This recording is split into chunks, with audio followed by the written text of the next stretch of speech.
get into some news for the week.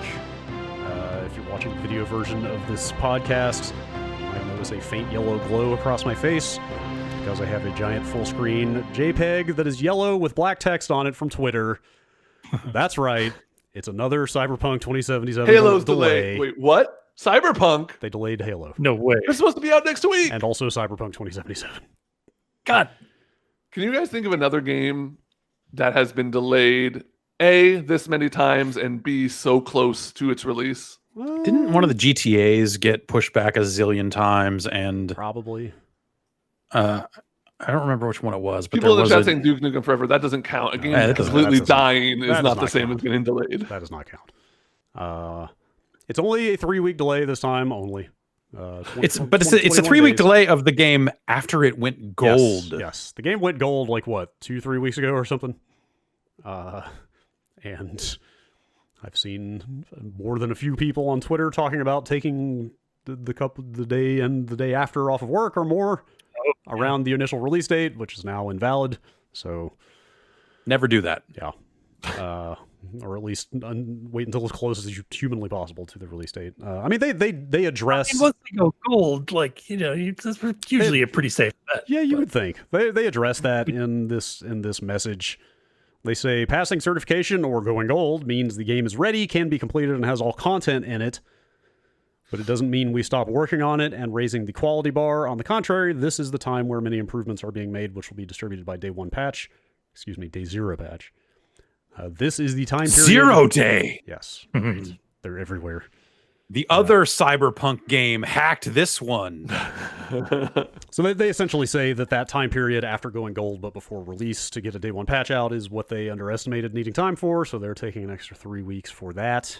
Boy, what does that say about the quality of the game that's on that disc? Right. That they're like, we can't just ship it like this and have no day 1 patch and have that patch come out 3 weeks later. Right. Not an option. Like, they're basically saying what's on the disc must be like, what is everyone just fully NBA elite T-pose over and over again? Like, what the fuck's going on? Like, that's crazy. And how big is that day 1 patch going to end up being because of that? Right. Yeah.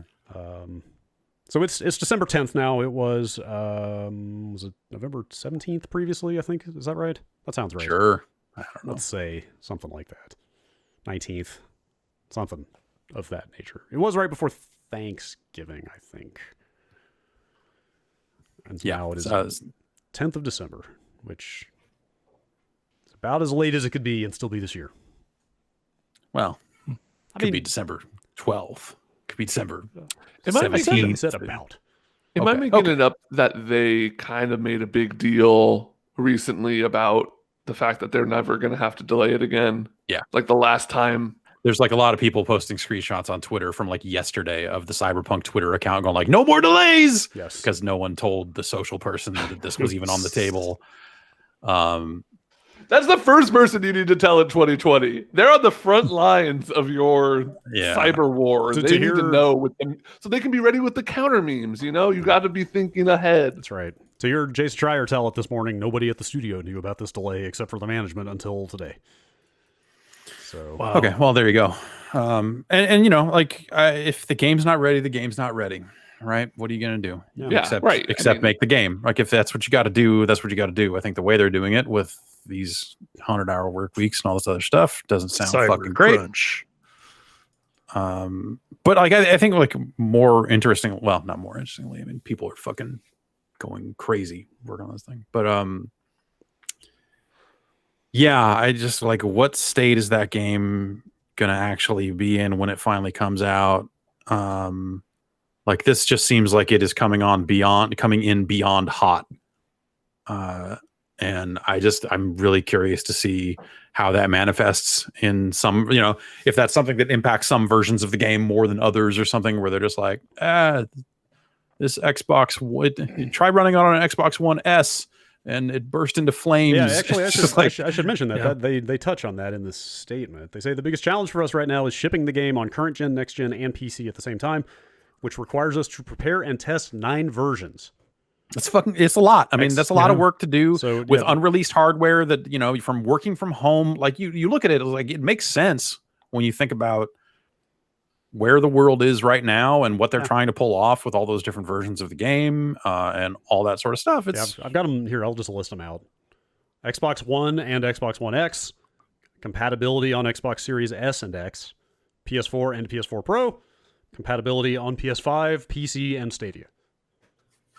So that's not even their like next gen patched version. Oh, that's not happened. Yeah. Yes. So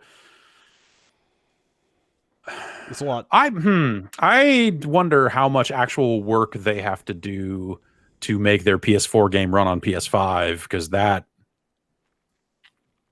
is supposed to just, it's not automatic, but I'm not. I would be curious to know like how much actual additional work is on the devs, because if it was the case that it was actually really hard to do that, then all these PS4 games that were going to be coming forward to PS5, developers would probably have to do a lot of work to make that work, right? Yes. Like that's to be fair, and I mean a developer can correct me, but development work is not the same as QA work. Like even if fair enough, yeah, even if that build largely just works on that platform, they still have to test it separately to make sure, right?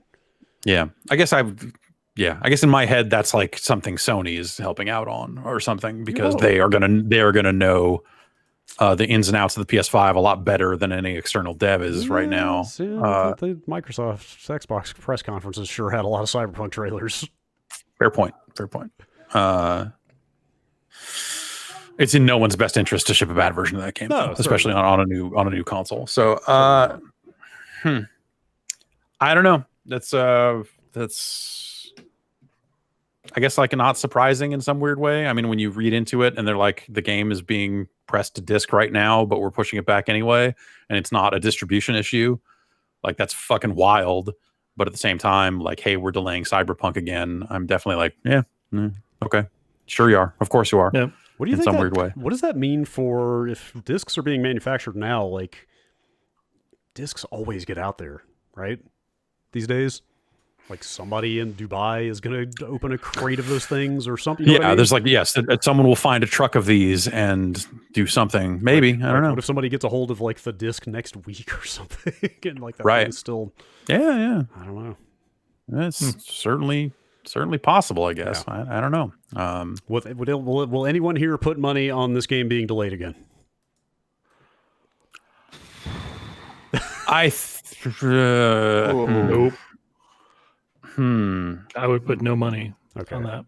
I have no idea. I personally, the odds were good enough. I would put money on that. Yeah. I'm gonna say it's not impossible, but I don't expect it again. Right. This seems like you think they will make this new date. This is already the one more than they should have done situation. Yeah.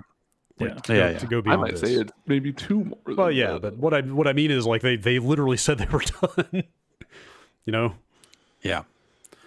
I don't know. That is a game that I think like 3 delays ago I was just like checked out. I was just like, okay, that game looked interesting, and when I'm holding it in my hand, I will maybe get excited for Cyberpunk. But until then, like whatever, just get it done. Yes. I still super want to play it, but I don't. I do too. I'm not saying I'm not like. And honestly, every trailer they've put out since, like the gangs one, and it's just made me not less excited. Not like actively like not looking forward to it, because I still like. I talked about this somewhere recently on video, but like Cyberpunk is one of my favorite genres. Like I'm a huge fan of the atmosphere. I think this game has a really like, even if it's not a fun game, just being able to run around in a cool Cyberpunk city might be enough for me to get my kicks out of it. But like, man, the closer and closer it gets, just the less and less interested I am. I don't know. Weird. I'm the opposite. I'm getting more and more excited. Like I've been watching the dev diaries and stuff. This is my most anticipated game this year. So I'm a little disappointed by the delay just because of selfish reasons, but I want it to be as good as possible. Of course, I think everyone does, but man, I cannot wait for this game. Holy shit. I think, and what must it be like to be working on that game? Oh yeah, and have this happen, especially if like that was a management decision that the team wasn't aware of until it happened. But then on top of that, I mean, so that means they've got more time to work on their patch but aren't they also just staring down the barrel of their post-release content and all the other stuff that they intend to do with that game, whether that's optimizing for the new platforms or whatever content they are releasing? I know they've put out like, hey, you know, they have put out something like maybe not a roadmap, right? But there is some kind of form of here's what our post-release plans are, right? Yeah.